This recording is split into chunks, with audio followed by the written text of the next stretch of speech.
Welcome. In this video, we're going to see how to download everything that you need to get started with programming for scientific computing in the Python programming language. So the first thing that you're going to do is go to Google, and you're going to search Anaconda Python.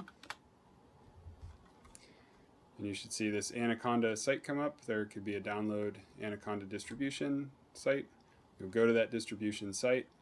You don't have to click this I agree to receive communication button. It's optional. Go ahead and put in your email address, preferably a .edu email address. If you're an ECU student, then just use your ECU address. And then click submit. And it'll take you to this download page. Just download the appropriate version of Anaconda for whichever operating system you have, and if you're using a Mac or Linux, you may need to choose based off of which processor you have. So I already have it downloaded, so I'm not going to go ahead and download it a second time, but it'll basically just download as an executable for Windows users, and then you run the executable, follow the user interface, and get everything installed. For Mac, I'm not really sure. I'm not a Mac person, so if you run into trouble there, just Google it. Once it's downloaded, then the Anaconda Navigator will be installed. So you can just go ahead and open that. I think during the install process, you'll have the option to place a desktop shortcut on your desktop.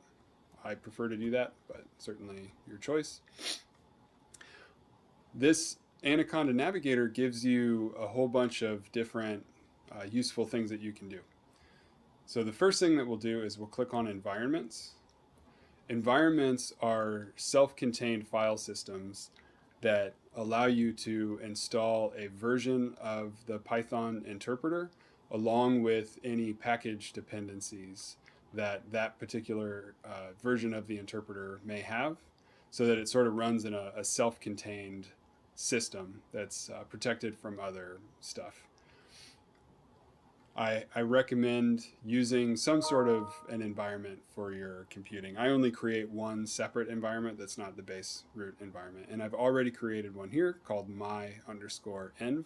You can call that environment whatever you want. In order to create one, you would just click the create button. It'll make it. And then in order to select the environment that you want to use, you would just click on it. And then it's activated for use while you've got the navigator open. Another useful thing you can do once you've made your environment is go to this Preferences tab. And there's this drop-down box that allows you to set a default environment. Mine's already set to my_env. And then once you change it, you would hit apply. I'm not going to change it, so I'm just going to hit cancel. What's nice about that is every time, once you've selected the default, every time you sign in to the Anaconda Navigator, you won't have to change from the base root environment. So once that's done, the next thing that you want to do is go to the home page. And there are several different tools that you can install or use that come with this Anaconda Navigator. The one that we'll be focused on are Jupyter notebooks. So Jupyter Lab is the same thing as Jupyter Notebook, but it has some additional features. You can use either one for the purposes of this course. I like Jupyter Lab better than Jupyter Notebook, partly just because it has a dark theme that shows white text on a black background, and that's a little bit easier on my eyes. So I'm going to go ahead and launch the Jupyter Lab notebook. And it'll run in the browser, but it's not actually, it doesn't require being connected to the internet. So if you want to run these offline, that's fully acceptable. So this is what Jupyter Lab looks like. There's a navigation panel on the left-hand side with this little file. If I click on this file icon, I'm in my C drive. And I could go to, for example, desktop, and then I have a folder already on my desktop called Python temp. I could make a new file by clicking this little icon and call it new, I really should say folder, not file, apologize. Double click on new folder. Now I can make a notebook file inside of that folder. And I can do that by just clicking on this Python kernel tab.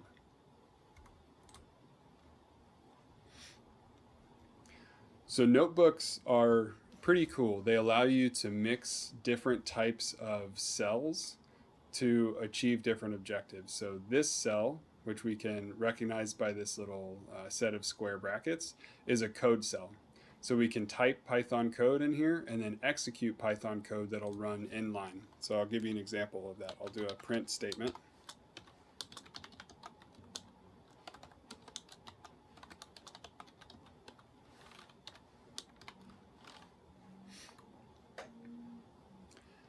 And you can run the cells either by hitting this play button, or there are hotkeys for many of the things that you would want to do in Jupyter Notebooks. So I'll go ahead and hit Control-Enter, which in Windows is the hotkey to run this code cell. You can see it's executing the Python code inline and printing the hello world statement. There are two different types of cells, so we can add another cell by clicking this Add button.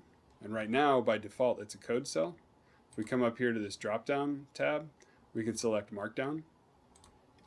Markdown is a really nice, handy formatting language. So there's some simple symbols that you can use to format the text. And then when you run this block, the text will appear formatted. So for example, you can use this hash symbol to make a heading. So this is a heading. If you use two of them, you get a subheading.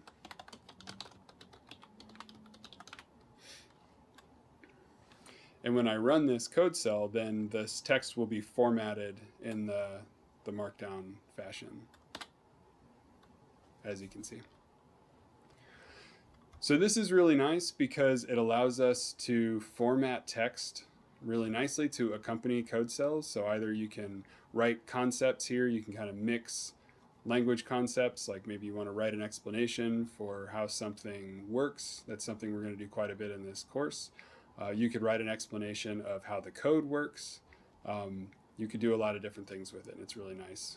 One other really nice feature of these code cells, or sorry, Markdown cells, is that they have LaTeX formatting capability as well. LaTeX is a language for easily writing math instead of, for example, using the terrible equation editors that Microsoft Word has.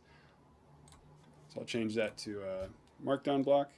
And then in order to write math, any statements that we put in between dollar signs, single dollar signs, we'll expand on techniques to do this better later on. I'll just give you a simple example.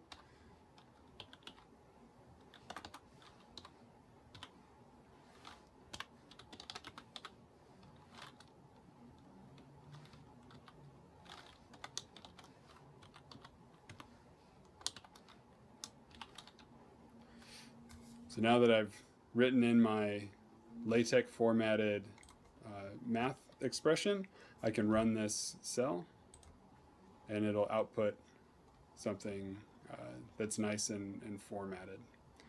And if I don't like the way that times looks, I can just remove it. And we can have it look like that. So that's the Jupyter Lab notebook. If you wanted to save it, you can go to File and save the notebook, and then you give it a name. I'm just going to call this new, or how about notebook? Notice the .ipynb file extension. This is a Jupyter Notebook file extension. Let it rename. And then I can save it, and it'll be available for me to open back up and continue editing later on. So that's everything you need to get started with scientific computing using the Python programming language, using Jupyter Lab notebook format. There are other ways to do this. There are other distributions that you could use, but these are the ones that we'll use in the course, and they're particularly well suited to scientific programming needs. So thank you for listening, and we will expand on some of this in the near future.